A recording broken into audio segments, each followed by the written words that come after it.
नमस्कार, मी सुवर्णाज रेसिपी मराठीमध्ये तुम्हा सर्वांचं खूप खूप मनापासून स्वागत आहे।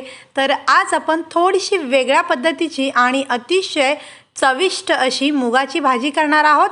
चला तर मग या मस्त अशा रेसिपीला सुरुवात करूयात। तर इथे मी एक मोठी वाटी मूग स्वच्छ धुवून 6 तास पाण्यामध्ये भिजत ठेवले होते आणि त्याच्यानंतर मी त्याच्यातील पाणी बदलून दुसरं पाणी घातलेलं आहे आणि आता हे भांडं मी कुकरमध्ये ठेवून कुकरच्या 2 शिट्ट्या काढून हे मूग छान शिजवून घेणार आहे। तुम्ही जर मूग भिजत घातले नसतील तर कुकरच्या 3 ते 4 शिट्ट्या देऊन मूग आपल्याला छान असं शिजवून घ्यायचं आहे।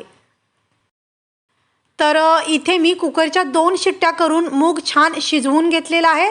त्याच्यानंतर मसाले बघूयात आपण। तर इथे मी घरचं लाल तिखट मसाला तिखट जे असतं ते घेतलेलं आहे 1 मोठा चमचा, बेडगी मिरची पावडर अर्धा चमचा घेतलेली आहे, हळद 1 छोटा अर्धा चमचा, 1 छोटा चमचा गरम मसाला, मीठ चवीनुसार घ्यायचं आहे आणि थोडीशी हिंग घेतलेली आहे।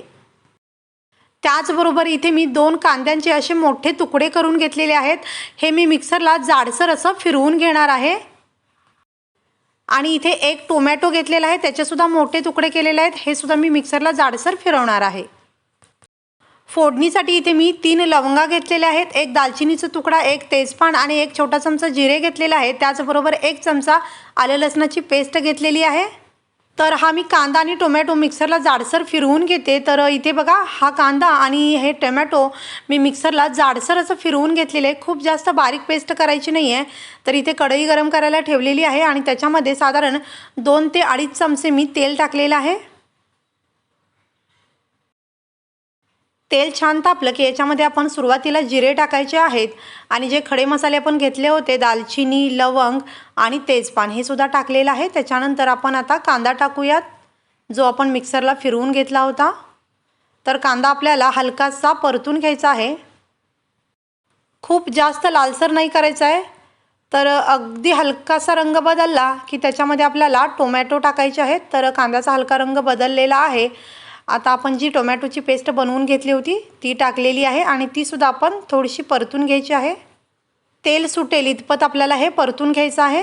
तर इथे बघा छान तेल सुटलेलं आहे। आता याच्यामध्ये आलं लसणाची पेस्ट टाकून हे सुद्धा मिक्स करून घेऊया। थोडंसं मिक्स करून घेतल्यानंतर आपण जे कोरडे मसाले घेतले होते तिखट, मीठ, हळद, हिंग आणि गरम मसाला हे सुद्धा टाकून आपण मिक्स करायचं आहे।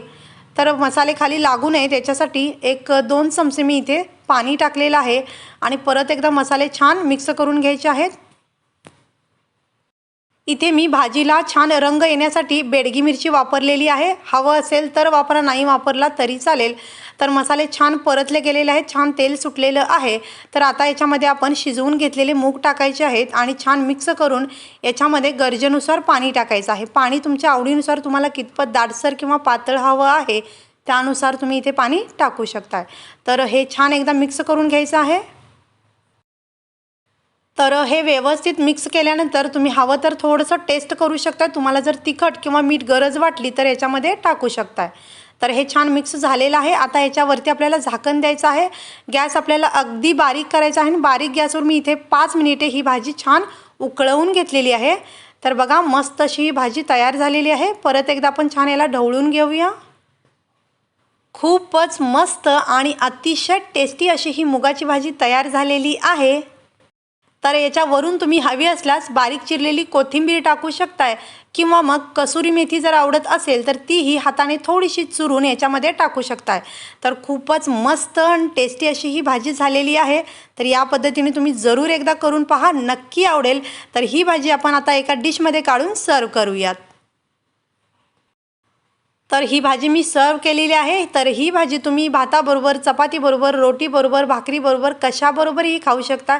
खायला अतिशय चविष्ट लागते आणि खूपच सुंदर बनते आणि करायला अतिशय सोपी आणि झटपट बनते।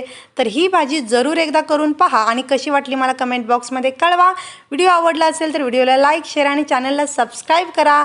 धन्यवाद।